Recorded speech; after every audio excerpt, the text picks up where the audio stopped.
Saya akan sebutkan teman-teman sekalian, pentingnya masalah menjadi imam dalam Islam. Pertama, hadis riwayat Muslim. Kata Nabi SAW, ya ummul qauma akra'uhum li kitabillah. Yang harus menjadi imam di satu kaum adalah orang yang paling menguasai bacaan Al-Quran. Dan itulah sebabnya kenapa Nabi SAW mengizinkan Salim menjadi imam di Kuba. Berarti dia memang guru mengajinya para sahabat.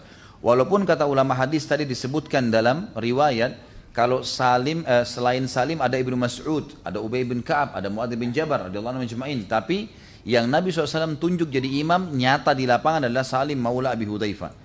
Maka berarti jelas ini ada predikat akra'uhum, orang yang paling pintar bacaannya. Kemudian juga dalam hadis yang lain kata Nabi SAW, ya ummul qauma akra'uhum li kitabillah. Orang yang jadi imam di antara kalian harus orang yang paling benar bacaannya dan paling bagus dalam kitabullah. Fa in kanu fil qiraati sawa. Kalau seandainya mereka sama saja kalau dalam bacaan, hafalannya sama, misal sama-sama 30 juz, suaranya juga sama-sama bagus, gitu kan? Siapa yang didorong menjadi imam? Kata Nabi SAW, fa'alamhum bis sunnah. Harusnya orang yang lebih faham di antara keduanya dari sunnah Nabi SAW. Fa in kanu fis sunnati sawa, fa aqdamuhum hijrah. Kalau mereka sama juga ilmunya dalam sunnah, selain bacaan dan hafalan Qur'annya, maka dicari siapa yang lebih dahulu hijrah. Fa in kanu fil hijrati sawa, kalau mereka sama juga dalam hijrah, fa aqdamuhum silman, maka dicari siapa yang lebih dulu masuk Islam. Kemudian dalam hadis riwayat Muslim kata Nabi SAW, la ya ummanna fa idza hadara as-shalah falyu'adzin lakum ahadukum thumma liyu'ammim akbarukum. Kalau seandainya azan sudah masuk waktunya, maka seseorang azan, lalu salah seorang menjadi imam yang paling besar atau tua di antara kalian. Kata ulama, kesimpulannya adalah, untuk menjadi imam syarat pertama harus orang yang paling benar bacaan tajwidnya, hafalannya paling banyak, suaranya paling bagus. Kemudian kalau sama, maka yang kedua harus orang yang lebih faham sunnah. Berarti di sini bukan cuma sekedar imam, karena bisa baca. Seperti kita di Indonesia itu banyak sekali, gitu kan? Bahkan saya masuk beberapa masjid itu bacaannya Allahu a'lam, itu dari Al-Quran atau dari kitab Taurat yang diambil itu.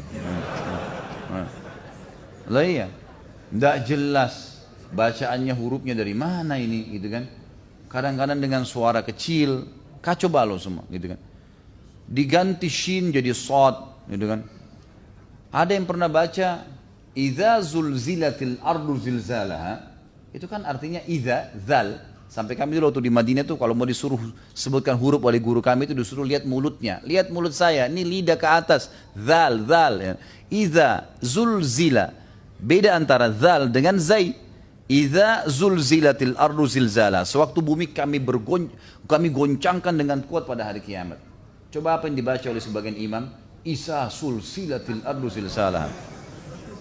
Tahu nggak apa artinya itu? Kalau zai diganti dengan sin, itu artinya bersambung-sambung. Sulsila atau silsila. Biasa orang Arab membahasakan rantai atau dipakai kalung namanya silsila. Itu diganti. Coba bayangin, pada saat bumi bersambung-sambung hari kiamat. Kan berubah makna. Saya waktu kembali di Indonesia teman-teman sekalian, bukan muji diri, astagfirullah. Tidak sama sekali, jangan salah faham dengan ini. Seringkali teman-teman ini juga sering salah faham. Sedikit kita ngomong, kemarin saya jelaskan masalah mimpi Rasulullah jadi ribut. Seakan-akan ini siapa ini gitu. Padahal sebenarnya hukum syar'inya begitu gitu kan. Tapi salah paham. Saya balik untuk tahun 98 dari Madinah, selesai S1 waktu itu. Saya sudah niat tidak usah ceramah deh. Saya pikir sudah banyak ustadz, banyak kiai di Indonesia. Subhanallah, saya daftar melamar ngajar di salah satu lembaga bahasa Arab dari Imarat Arab waktu itu, Ma'had Albir di Makassar. Kemudian saya ngajar. Waktu saya ngajar di situ, kami sholat di masjid kampus ya. Ada sebuah kampus, saya nggak usah sebutin namanya. Kemudian pas Jumat pertama tuh saya tiba di Indonesia. Waktu itu saya masuk dengar khutbah, naiklah seorang kiai haji fulan. Kiai haji ini dan titelnya nggak tahu berapa banyak sudah, gitu kan. Begitu khutbah, subhanallah, ayat ini dibaca salah, hadis ini disampaikan palsu. Gitu kan. Suaranya kecil, matanya lihat buku, gitu. Coba. Bagaimana ini?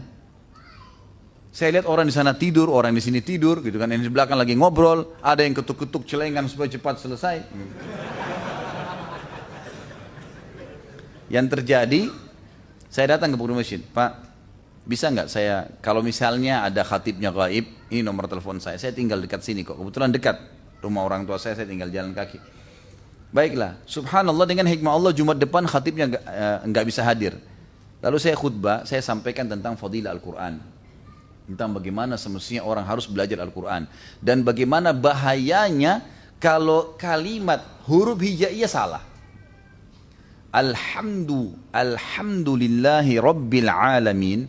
Alhamdu, gitu kan? Hanya itu segala puji. Alhamdulillah segala puji. Kalau orang bilang Alhamdulillah, bisa diganti ha menjadi ha, gitu kan?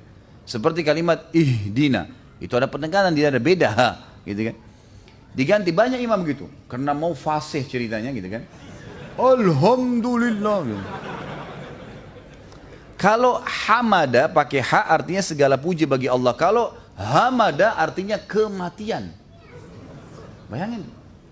Kalau kita bilang alhamdulillah segala puji bagi Allah. Kalau kita bilang alhamdulillah kematian buat Allah. Bayangkan maknanya, bahaya. Alhamdulillah Rabbil Alamin. Ain. Kalau nggak bisa fasih sekali nggak apa-apa lah, minimal ada bedanya. Jangan dipukul rata semua. Karena alamin, alam semesta, pakai ain. Kalau diganti dengan hamzah, alam artinya sakit. Kalau orang baca alhamdulillah, kematian buat Allah, Rabbil Alamin, Tuhannya orang-orang sakit. Coba bayangin. Kacau semua itu.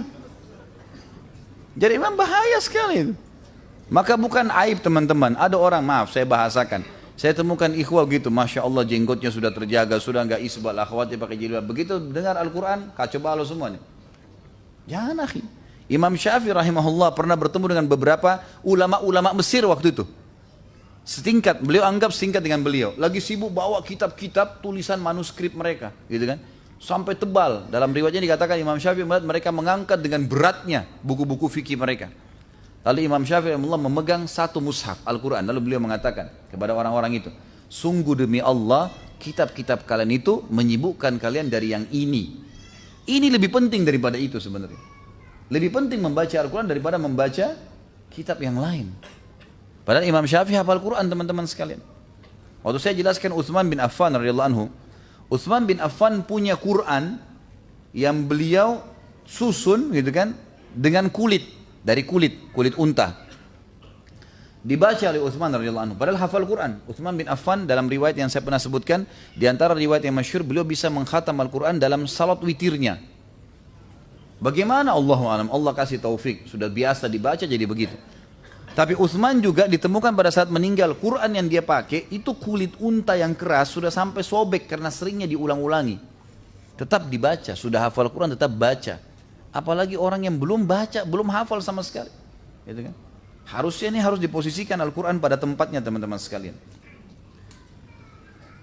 Kemudian kalau seandainya kita sedang datang ke satu tempat, ada hukum syar'i yang lain. Kalau antum misalnya memang bacaan antum bagus nih, memang bacaan antum bagus, tapi antum datang ke satu tempat ternyata di situ ada imamnya atau ada kepala sukunya misalnya yang biasa jadi imam. Walaupun bacaan antum lebih baik, antum nggak boleh gantikan posisi dia kecuali dipersilahkan. Jadi nggak boleh nyelonong-nyelonong nih. Saya yang paling bagus baca langsung maju, nggak boleh. Karena Nabi SAW bersabda dalam hadis riwayat Imam Muslim, la yu'ammanna ar-rajula fi sultanihi wa la yaq'ud fi baitihi ala takrimatihi illa biidni.